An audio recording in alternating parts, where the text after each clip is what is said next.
ರಾಷ್ಟ್ರ ಪ್ರಶಸ್ತಿ ವಿಜೇತ ನಟ ಗಾಯಕ ದಿಲ್ಜಿತ್ ದೋಸಾಂಜ್ ನಿರ್ದೇಶಕ ಹಾಗೂ ನಟ ರಿಷಬ್ ಶೆಟ್ಟಿ ಅವರೊಂದಿಗೆ ಕಾಂತಾರ ಅಧ್ಯಾಯ 1ರ ಸಂಗೀತ ಆಲ್ಬಂನಲ್ಲಿ ಕೈ ಜೋಡಿಸಿದ್ದಾರೆ.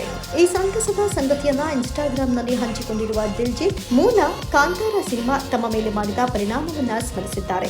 ದೊಡ್ಡಣ್ಣ ರಿಷಬ್ ಶೆಟ್ಟಿ ಅವರಿಗೆ ನನ್ನ ಸಲಾಂ. ಅವರು ನಿಜಕ್ಕೂ ಒಂದು ಮಾಸ್ಟರ್ ಪೀಸ್ ಚಿತ್ರವನ್ನ ನಿರ್ಮಿಸಿದ್ದಾರೆ. ಆ ಸಿನಿಮಾದೊಂದಿಗೆ ನನಗೆ ವೈಯಕ್ತಿಕ ನಂಟಿದೆ, ಅದನ್ನ ಹೇಳೋದಕ್ಕೆ ಸಾಧ್ಯವಿಲ್ಲ. ಆದರೆ ಚಿತ್ರಮಂದಿರಗಳಲ್ಲಿ ವರಾಹ ರೂಪಂ ಹಾಡು ಬಂದಾಗ ಆನಂದ ಭಾಷ್ಪದಿಂದ ಕಣ್ಣು ತುಂಬಿಕೊಂಡಿದ್ದೆ ಅಂತ ಭಾವುಕರಾಗಿ ಬರೆದಿದ್ದಾರೆ. ಅಕ್ಟೋಬರ್ 2ರಂದು ಬಿಡುಗಡೆಯಾಗಲಿರುವ ಈ ಬಹುನಿರೀಕ್ಷಿತ ಚಿತ್ರಕ್ಕಾಗಿ ಸಂಗೀತ ನಿರ್ದೇಶಕ ಅಜನೀಶ್ ಲೋಕನಾಥ್ ಅವರೊಂದಿಗೆ ಕೆಲಸ ಮಾಡಿದ ಬಗ್ಗೆಯೂ ದಿಲ್ಜಿತ್ ಸಂತಸ ವ್ಯಕ್ತಪಡಿಸಿದ್ದಾರೆ. ಕೇವಲ ಒಂದೇ ದಿನದಲ್ಲಿ ಅವರಿಂದ ಸಾಕಷ್ಟು ಕಲಿತುಕೊಂಡೆ ಎಂದು ತಿಳಿಸಿದ್ದಾರೆ.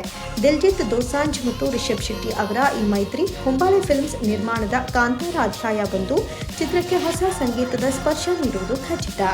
ಕಾಂತಾರ ಅಧ್ಯಾಯ 1 ಅಕ್ಟೋಬರ್ 2, 2025ರಂದು ವಿಶ್ವಾದ್ಯಂತ ತೆರೆಗೆ ಬರಲಿದೆ. ನಿರಂತರ ಸುದ್ದಿ ಹಾಗೂ ಮನರಂಜನೆಗಾಗಿ ನೋಡ್ತಾ ಇರಿ ಆರ್ಕೆ ಟಾಕ್ಸ್ ಡಿಜಿಟಲ್ ನ್ಯೂಸ್.